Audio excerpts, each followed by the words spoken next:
राजनीति की दुनिया में एक नाम ऐसा है जो जो सिर्फ एक ऐतिहासिक व्यक्ति तक सीमित नहीं रह गया। बिल्कुल। मतलब वो एक पूरी विचार प्रणाली और यथार्थवाद का पर्याय बन चुका है, निकोलो मैकियावेली। हाँ, कूटनीति और सत्ता के संघर्ष की जब भी बात होती है तो ये नाम एक गहरे विवाद के साथ हमेशा उभरकर सामने आता ही है। सही कहा।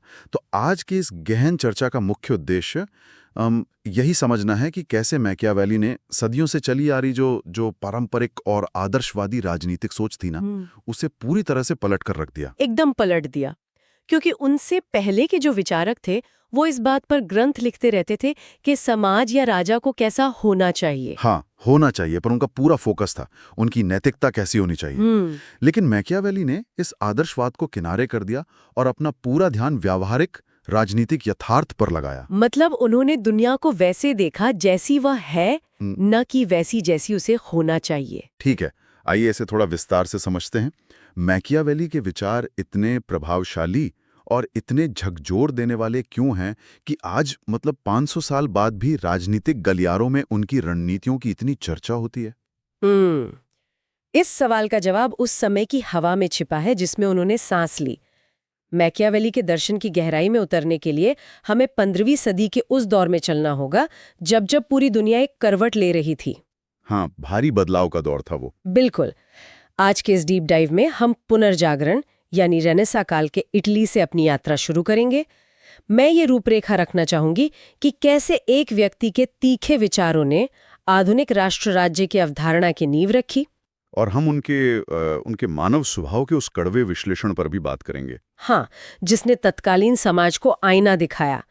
हम उनकी शासन कला को समझेंगे और सबसे महत्वपूर्ण बात, राजनीति को धर्म और नैतिकता से बिल्कुल अलग कर देने के उनके उस क्रांतिकारी कदम पर भी विचार करेंगे, जिसने इतिहास की धारा ही मोड़ दी। एकदम सही। ये एक ऐसे विचारक की यात्रा है जिसने सत्ता के खेल को बिना किसी नैतिकता के आवरण के उसकी पूरी नग्न सच्चाई के साथ दुनिया के सामने रख दिया। तो चलिए समय के पहिए को थोड़ा पीछे घुमाते हैं और सीधे 1469 के इटली में चलते हैं। फ्लोरेंस शहर जहां मैकियावेली का जन्म हुआ, उस समय कला और बौद्धिक क्रांति का एक बहुत बड़ा केंद्र था। और यूरोप तेजी से सामंतवाद के उस पुराने ढांचे से बाहर निकल रहा था। हाँ, एक नए वाणिज्यिक युग में प्रवेश कर रहा था। व्यापारिक वर्ग का उदय हो रहा था और समुद्री यात्राओं के कारण सत्ता के जो समीकरण थे वो बदल रहे थे। पुरानी व्यवस्थाएं ढह रही थीं और पूर्ण निरंकुश राजतंत्र आकार ले रहे थे। एक तरह से देखा जाए तो ये एक भारी उथल-पुथल का दौर था। यहाँ सबसे आकर्षक बात यह है कि कोई भी महान विचार शून्य से पैदा नहीं होता, वो हमेशा अपने आसपास के माहौल की प्रतिक्रिया होता है। बिल्कुल। राजनीति विज्ञान में मैकियावेली को अक्सर डनिंग के उस प्रसिद्ध कथन के अनुसार अपने युग का शिशु कहा जाता है। अपने युग का शिशु। हाँ, इसका अर्थ ये है कि उनके विचार कोई कोरी कल्पना नहीं थे, वे उस समय के इटली की जमीनी हकीकत का सीधा परिणाम थे। सबाइन ने भी कहा है कि यदि मैकियावेली कुछ साल बाद पैदा होते तो उनके विचार शायद अलग होते। तत्कालीन इटली की स्थिति भी तो बेहद दयनीय थी ना? बहुत ज्यादा। वो कोई एक मजबूत देश नहीं था, बल्कि 5 छोटे-छोटे राज्यों में बटा हुआ था जो आपस में ही लड़ते रहते थे। और इसी आपसी फूट का फायदा उठाकर फ्रांस और स्पेन जैसी विदेशी ताकतें उन पर लगातार हमले कर रही थी। एकदम। तो इसका मतलब ये है कि अगर मैकियावेली फ्लोरेंस के बजाय किसी बेहद शांत या स्थिर साम्राज्य में पैदा हुए होते तो शायद हम उन्हें एक यथार्थवादी के रूप में जानते ही नहीं। मैं पूरी तरह सहमत हूँ। उनका उद्देश्य कोई अमूर्त सैद्धांतिक ज्ञान देना नहीं था, उनका लक्ष्य बहुत ही व्यवहारिक था। किसी भी कीमत पर इटली को एकजुट करना और उसे एक शक्तिशाली राष्ट्र बनाना।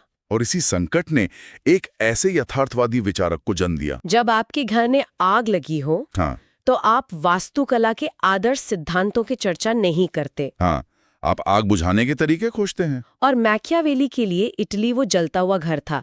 इसीलिए जब वे मानव स्वभाव का विश्लेषण करते हैं तो उनका नजरिया अत्यधिक निराशावादी और कड़वा प्रतीत होता है। उन्होंने मनुष्य को मूलतः स्वार्थी और लालची माना है ना, डरपोक भी। बिल्कुल। उनके अनुसार मनुष्य का हर कार्य, हर वफादारी केवल उसके अपने निजी स्वार्थ और संपत्ति की रक्षा से प्रेरित होती है। और इसी बात पर उन्होंने एक ऐसी बात कही है जो इतिहास के सबसे क्रूर लेकिन सटीक आकलनों में गिनी जाती है। उन्होंने लिखा है, व्यक्ति अपने पिता की मृत्यु को भूल सकता है, लेकिन संपत्ति के विनाश को आजीवन नहीं भूलता। ये बेहद प्रसिद्ध और चौंकाने वाला कथन है। पहली बार सुनने पर बहुत कठोर लगता है, लेकिन मानव इतिहास के युद्धों को देखें तो ये इंसानी फितरत की एक ऐसी स्याह सच्चाई है जिससे मुंह मोड़ना मुश्किल है। यह कथन भले ही चुभने वाला हो, लेकिन मैकियावेली का पूरा दर्शन इसी सार्वभौमिक स्वार्थ की नींव पर खड़ा है। वे ये नहीं कह रहे थे कि केवल इटली के लोग स्वार्थी हैं, बल्कि यह मानव स्वभाव का एक यूनिवर्सल नियम है। तो यदि कोई राजा ये मान ले कि प्रजा स्वार्थी है, तो वो शासन कैसे करेगा? मैकियावेली का स्पष्ट उत्तर था कि इस भीड़ को काबू में रखने के लिए शासक को भय और प्रेम दोनों का उपयोग करना चाहिए। लेकिन एक मिनट, क्या सिर्फ डर के बल पर कोई सत्ता लंबे समय तक टिक सकती है? यही तो पेच है। मैकियावेली जानते थे कि केवल डर खतरनाक है। प्रजा राजा से प्रेम भी करे और डरे भी, ये आदर्श स्थिति है। लेकिन क्योंकि मनुष्य स्वार्थी है, वो प्रेम का बंधन आसानी से तोड़ सकता है। एकदम सही। इसके विपरीत दंड का भय उसे हमेशा अनुशासन में रखता है। इसलिए राजा को सत्ता सुरक्षित रखने के लिए भय का सहारा लेना चाहिए। लेकिन उन्होंने कहा कि राजा को डर पैदा करना चाहिए, पर उसे कभी घृणा का पात्र नहीं बनना चाहिए। यहाँ बात वाकई बहुत दिलचस्प हो जाती है, क्योंकि जब हम भय और सत्ता के नियंत्रण की बात कर रहे हैं, तो हमें उनकी सबसे विख्यात रचना द प्रिंस की ओर मुड़ना ही होगा, जिसने मैकियावेलियन शब्द को जन्म दिया। हाँ, जिसे फ्लोरेंस के शासक लोरेंजो डी मेडिची को समर्पित किया गया था।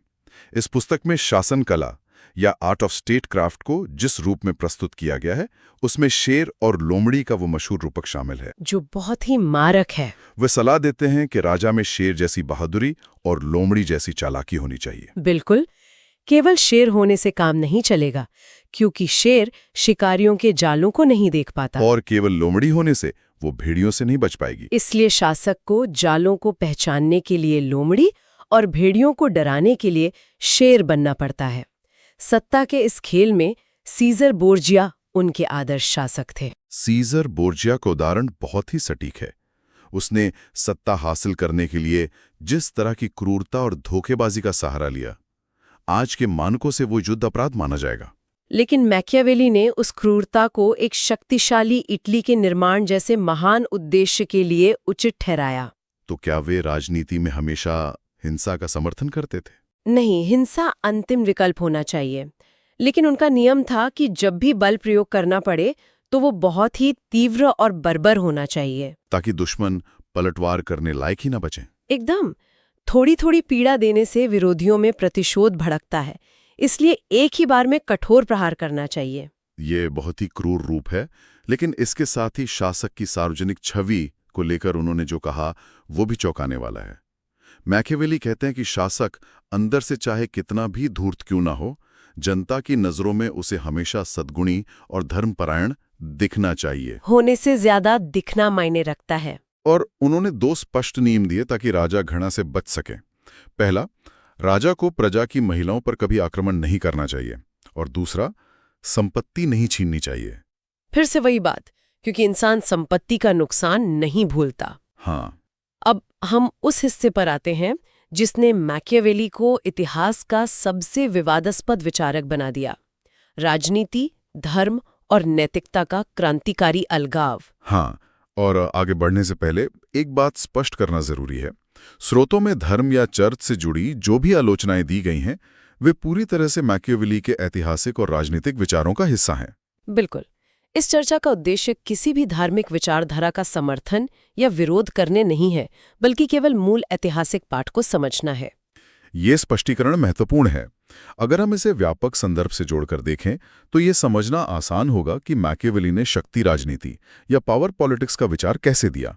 बर्लिन के हवाले से भी इस पर काफी चर्चा होती है। हाँ, पहले माना जाता था कि राजनीति का उद्देश्य नैतिक जीवन देना है। राज्य और धर्म एक थे। आम इंसान की नैतिकता राजा पर लागू होती थी। लेकिन मैकियावेली ने इस सोच को उखाड़ फेंका और राजनीति को धर्म व नैतिकता से पूरी तरह अलग कर दिया। उन्होंने स्पष्ट कह दिया कि राजनीति और नैतिकता के बीच कोई सीधा संबंध नहीं है। आम नागरिक के लिए नियम अलग हैं और शासक के लिए अलग। और यही लोग उन्हें अनैतिक मान लेते हैं, लेकिन वास्तव में वे अनैतिक नहीं थे, बल्कि नैतिकता से तटस्थ थे। मतलब अमोरल थे। हाँ, राज्य को शक्तिशाली बनाने के लिए किया गया कोई भी कार्य उनके अनुसार नैतिक है। साध्य ही साधन की पवित्रता तय करता है। अगर उद्देश्य राष्ट्र की रक्षा है तो कोई भी रास्ता इतिहास द्वारा माफ कर दिया जाएगा। और ठीक यही तटस्थता धर्म के मामले में भी दिखाई देती है। मैकियावेली के अनुसार राजा को स्वयं धार्मिक होने की जरूरत नहीं है, बल्कि धर्म का राजनीतिक उपयोग करना सीखना चाहिए, है ना? एकदम सही। जनता धर्म से जुड़ी होती है, इसलिए शासक को धार्मिक दिखने का नाटक करना चाहिए।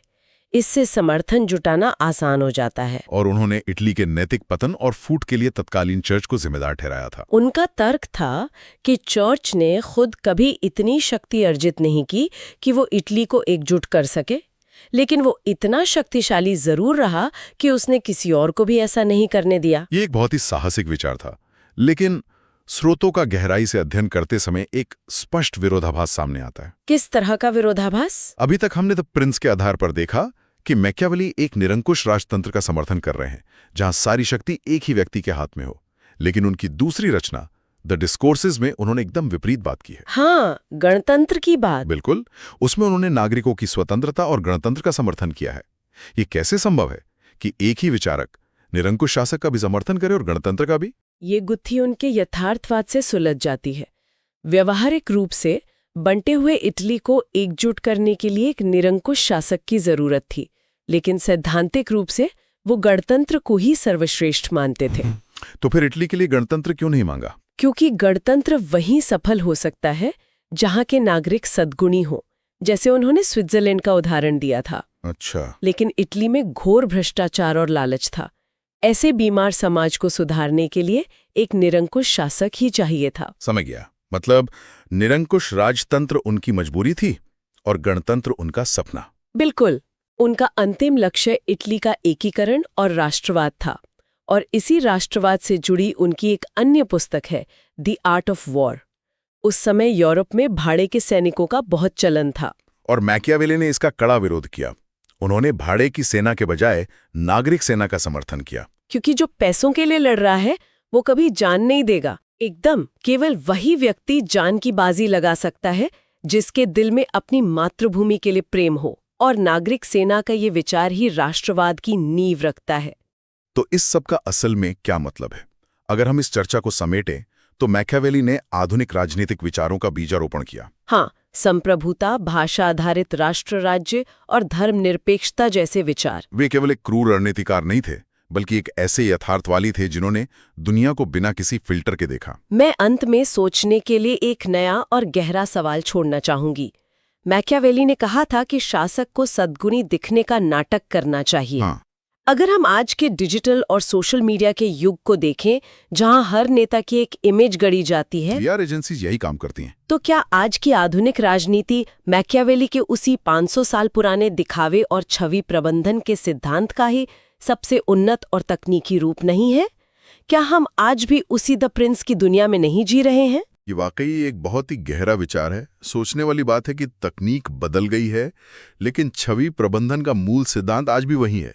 ये प्रश्न हमें आज की राजनीति को एक यथार्थवादी चश्मे से देखने के लिए प्रेरित करता है। और इसी विचारणीय प्रश्न के साथ हम इस गहन विश्लेषण को यहीं समाप्त करते हैं।